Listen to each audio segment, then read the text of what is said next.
ඔයා දකින මේ කාඩ් දෙක ඔයාගේ ජීවිතයේ වැදගත් සන්ධිස්ථානයක් ගැන කතා කරනවා. එකක් ඔයාගේ සිතුවිලි වල තියෙන සුන්දරත්වය ගැන කියනකොට අනිත් කාඩ් එක ඔයාව හිර කරලා තියෙන බැඳීම් ගැන අනුතුරු අඟවනවා. ඉතින් ඔයාගේ හදවත හරියට උයනක් වගේ. ඒකේ ඔයා වපුරන බීජ අණුව තමයි අනාගතයේ ඔයාගේ අස්වැන්න තීරණය කරන්නේ. ඉතින් ඔයා තුළ ආදරේ බලාපොරොත්තුව සහ යහපත් සිතුවිලි වපුරන්න. අන්න එතකොට තමයි ඔයාගේ ජීවිතයේ සතුටින් පිරිච්ච මල් උයනක් කියලා වගේ ඔයාට හිතෙන්නේ.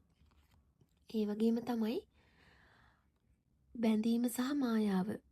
ඉතින් මේ කාඩ් එක ඔයාව පාලනය කරන යම්කිසි ඇබ්බැහි වීමක්, වැරදි සිතුවිල්ලක්, එහෙම නැත්නම් ඔයාව හිර කරන ඍණාත්මක බැඳීමක් ගැන පෙන්눔 කරනවා.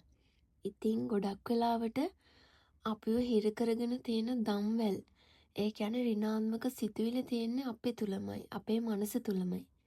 ඔයාව ඉදිරියට යන්න ඉඩ නොදෙන ඔයාව හිර කරලා තියෙන වගේ සතුට උදුර ගන්න ඒ මායාව, ඒ බැඳීම අඳුනගෙන ඒ වගේ විඳින්න ඔයාට දැන් අවස්ථාව තියෙනවා. ඔයා අනිවාර්යෙන් උත්සාහ කරන්න ඕනේ ඉස්සරහට යන්න.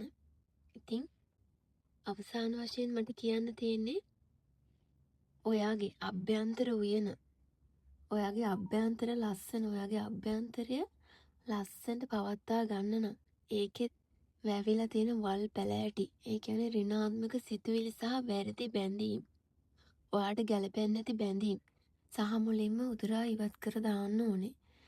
ඉතින් සමහර විට ඔයා යම් පුද්ගලයෙකුට මතකයට හෝ පුරුද්දකට ඉතාම දැඩි ලෙස ඇලී ගැලී සිටිනවා වෙන්න පුළුවන්.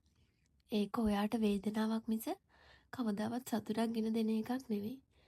ඔයා ඒ බැඳීම් ඉවත් කරලා ලිහා දැමූ සැනින් ඔයාගේ හදවත තුල තියෙන සැබෑ සතුට එළියට එන්න පටන් ගන්නවා.